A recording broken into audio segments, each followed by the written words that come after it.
아침 말씀. 오늘 본문 말씀은 사도행전 15장 1절에서 11절입니다.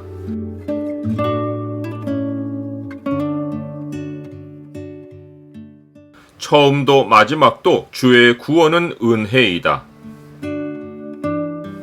오늘 본문을 약속의 창으로 보면 하나님의 구원에 차별이 없는 이유가 무엇인지가 보입니다. 약속의 창을 보여주는 구절은 15장 11절입니다. 그러나 우리는 그들이 우리와 동일하게 주 예수의 은혜로 구원받는 줄을 믿노라 하니라. 바울과 바나바가 1차 전도 여정을 마치고 안디옥으로 돌아와서 형제들과 함께 오래 있을 때에 어떤 사람들이 유대로부터 이곳으로 내려와서 가르치기를 너희가 모세의 법대로 할례를 받지 아니하면 능히 구원을 받지 못하리라고 하여 바울 및 바나바와 그들 사이에 적지 않은 다툼과 변론이 일어났습니다.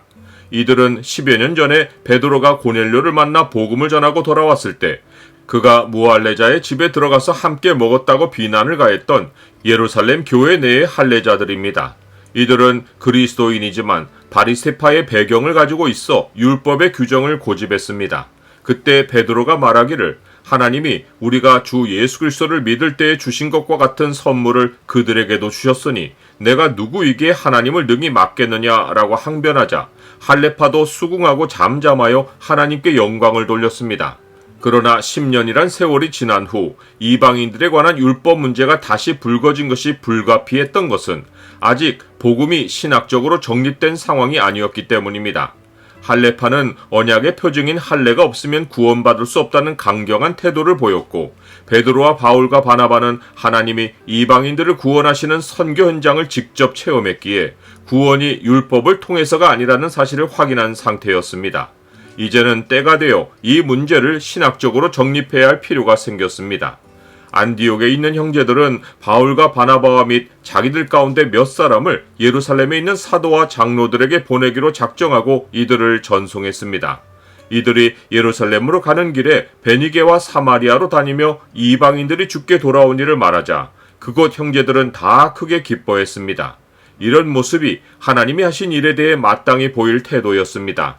그러나 할례파의 반응이 나타난 것도 하나님이 교회를 세우시는 계획 가운데 일어난 것입니다. 즉 앞으로 교회에 숱한 거짓 교사들의 공격이 있을 것을 아시는 하나님이 유대에서 온 형제들과 바울과 바나바 사이에 변론이 생겨나게 하셔서 교회가 바른 교훈을 정립할 수 있는 계기를 마련해 주신 것입니다.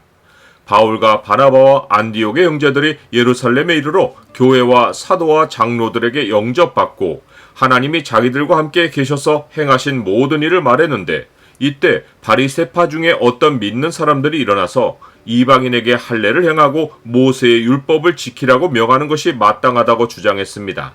안디옥에 온 어떤 사람들이 바로 이들과 한 부류였습니다. 사도와 장로들은 이 일을 의논하러 따로 모였습니다. 이 자리에서 많은 변론이 오간 것으로 보아 사도와 장로들 가운데도 바리새파의 배경을 가진 자들이 있었던 것이 분명합니다. 그러나 중요한 것은 교회가 여러 의견을 가진 모든 자에게 충분히 변론할 수 있는 시간을 주어서 하나님의 선하시고 기뻐하시고 온전하신 뜻이 무엇인지를 분별하는 과정을 가졌다는 것입니다. 이때 베드로가 일어나서 자기가 현장에서 직접 체험한 사실을 가지고 변론을 펼쳤습니다.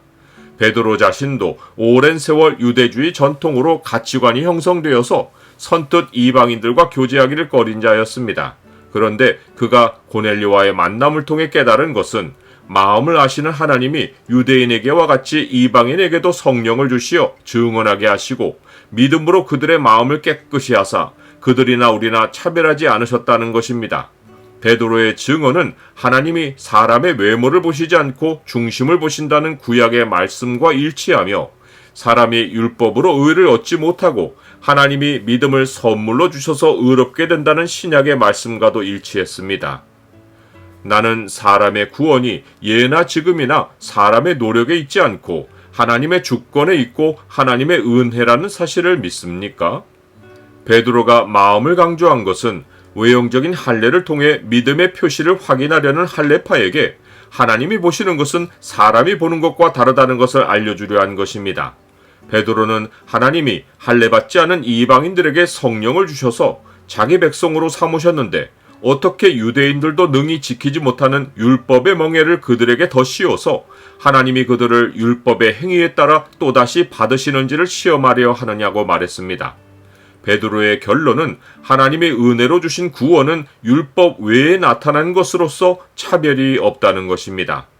그러므로 율법의 행위로 그의 앞에 의롭다 하심을 얻을 육체가 없나니 율법으로는 죄를 깨달음이니라. 이제는 율법 외에 하나님의 한 의가 나타났으니 율법과 선지자들에게 증거를 받은 것이라.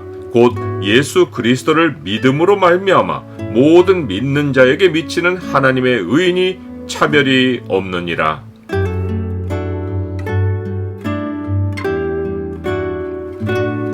주님, 주가 베푸신 구원은 처음도 마지막도 은혜입니다. 믿음도 주가 주시고 마음을 깨끗하게 하사 선한 양심으로 주를 찾게 하신 분도 주님이십니다.